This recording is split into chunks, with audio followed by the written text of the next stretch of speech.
अस्सलाम वालेकुम students, I am just on the way to somewhere और ये टाइम है जब मैं आपसे बात कर सकता हूँ। अच्छा, करंट अफेयर्स के हवाले से अगर मैं आपसे बात करूँ तो इस दफ़ा जो चीज़ थोड़ी है कि ट्रंप की जो पॉलिसी है फ़लस्तीन की तरफ वो ओवरऑल क्या रही है और बिडेन को क्या करना पड़ेगा, इस चीज़ का आपको इदराक होना चाहिए। वैसे तो ये सवाल अगर आप इसकी डिटेल ढूंढने की कोशिश करें तो काफ़ी लंबा हो जाता है, लेकिन मोटी मोटी मैं आपको चीज़ें बता देता हूँ। एक तो ये कि आपका ये स्टांस होना चाहिए, गाड़ी ज़रा मोड़ ले, हाँ, आपका ये स्टांस होना चाहिए, उसमें कोई शक वाली बात ही नहीं है कि ट्रंप जो है इसने ज़रूरत से ज़्यादा फेवरेटिज्म शो की नेतन्याहू की तरफ, और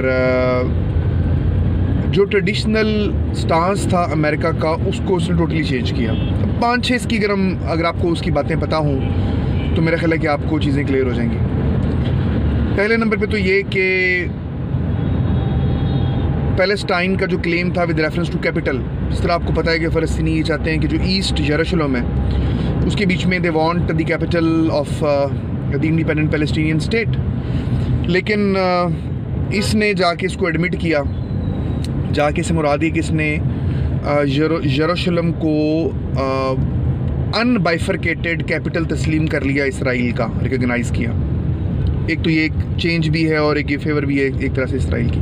बेटे आगे से यू टर्न लेके आना जिधर हम खेलने जाते हैं। दूसरे नंबर पर इसने अपनी एम्बेसी को मूव कर दिया यरूशलेम के लिए, जिसने एक मैसेज दिया पूरी दुनिया को कि अमेरिका का जो ओवरऑल स्टांस है ये चेंज हो चुका। फिर गोलान हाइट्स के हवाले से इसने तस्लीम कर लिया कि जी गोलान हाइट्स सारों को पता है कि कब्ज़ा किया हुआ था इसराइल ने इसके ऊपर, लेकिन इसने इनको तस्लीम कर लिया कि जी ठीक है। फिर उसके बाद में ये जो इलीगल सेटलमेंट्स हैं, अमेरिका का हमेशा ये मौक़िफ़ रहा है कि जो वेस्ट बैंक के अंदर मगरबी किनारा जिसे हम कहते हैं, जो भी सेटलमेंट्स यहूदी हो रही हैं वो इलीगल हैं, वो गलत हैं, लेकिन इसने उनको भी दुरुस्त तस्लीम किया। ये एक ओवरऑल चेंज आई। फिर इसने PLO का जो दफ्तर था अमेरिका के बीच में उसको उसने शटर कर दिया, बंद कर दिया। ये एक ओवरऑल इसने हरकत की जो ज़ाहिर करती है कि ये बहुत ज़्यादा प्रो था यहूदी लॉबी के, उनके असर के अंडर था। फिर इसने ये जो United nation relief and work agency, ये बेसिकली UN एजेंसी है, रेफ्यूजीज़ के लिए बनी हुई है, जो कि फ़लस्तीनियन रेफ्यूजीज़ हैं, इनको ये लुक आफ्टर करती है। 1949 से बनी हुई है, आपको पता ही होगा। उसकी कोई मिलियंस ऑफ डॉलर, कोई 300-350 मिलियन डॉलर इसकी इमदाद जो है इसने काट दी। अमेरिका उसको इमदाद देता होता है, और कोई 5.6 मिलियन आपको पता है कि फ़लस्तीनियन रेफ्यूजीज़ हैं जो 1949 के बाद से चले आ रहे हैं। लेकिन ये इसने उसकी जो है वो इमदाद जो है वो बंद कर दी। फिर एक BDS पॉलिसी ये चल रही है इसके बीच में। ये ओवरऑल यूँ समझ लें कि एक कैंपेन थी जो कि फ़लस्तीन की तरफ से चलाई गई कि इसराइल जो है, चूँकि it is violator of international humanitarian law और इंटरनेशनल ट्रीटीज़ का भी वायलेटर है, तो इसकी ख़िलाफ़ जो है वो बाइकॉट एंड डाई इन्वेस्टमेंट है, और उसके बाद में इसको मुख्तलिफ सैंक्शंस इसके ऊपर लगाई जाएँ।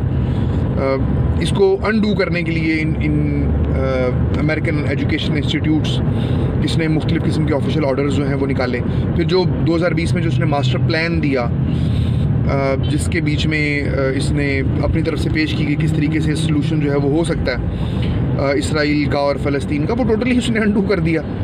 अमेरिका की जो इतनी लंबे अरसे से उसका जो स्टांस रहा 2 स्टेट का, तो वो जो प्रपोजल इसने दिया उसके बीच में तो सारी सॉवरेनिटी, हर चीज़ इसराइल के पास है। फ़लस्तीन को तो बिल्कुल एक ट्रेटर बना के पेश किया गया और एक ख़तरा बना के पेश किया गया इसराइल के लिए, और यूँ समझ लेंगे वो तो टोटली हर चीज़ को इसराइल की झोली में उसने डाल दिया। वो पूरा प्लान आपने पढ़ा। तो ये तमाम की तमाम जो चीज़ें थी, अच्छा, फिर वो जो ईस्ट यरूशलेम के अंदर से जो चीज़ें बन के आती थी, इसराइली जो बनाया करते थे, या मगरबी किनारों के बीच में से जो बनाया करते थे, मगरबी किनारे के बीच में रहने वाले यहूदी जो चीज़ें अपनी प्रोडक्ट्स बना के बेचते हैं उनके ऊपर इसने इजाज़त दे दी कि ठीक है जी आप मेड इन इसराइल लिखें। तो ये वो सारी चीज़ें हैं जो कि इसने की ट्रंप ने इस फ़लस्तीन इशू के हवाले से, और जो कि ट्रेडिशनल स्टांस जो था उसके साथ ये टकराती थी। और ये तमाम चीज़ें जो हैं जो बाइडन को उसको अनडू करनी पड़ेंगी। करेगा तो नहीं सारी की सारी, लेकिन हमारा स्टांस बहरहाल इसमें यही होगा कि इसको अनडू जो है इसको करना चाहिए। एक चीज़ बहरहाल ज़रूर होगी कि जो है ये एक मिडल वे लेने की कोशिश मेरे ख्याल में करेगा। ये कभी भी ट्रंप की तरह का एक अग्रेसिव बिहेवियर नहीं रखेगा। इसका ओबामा से मिलता जुलता इसका होगा ओवरऑल जो इसका स्टांस है फ़लस्तीन के मसले के हवाले से। तो मेरे ख्याल है कि कुछ चीज़ें आपको सीखने को यहाँ पे मिली होंगी। Wish you best of luck सामने के।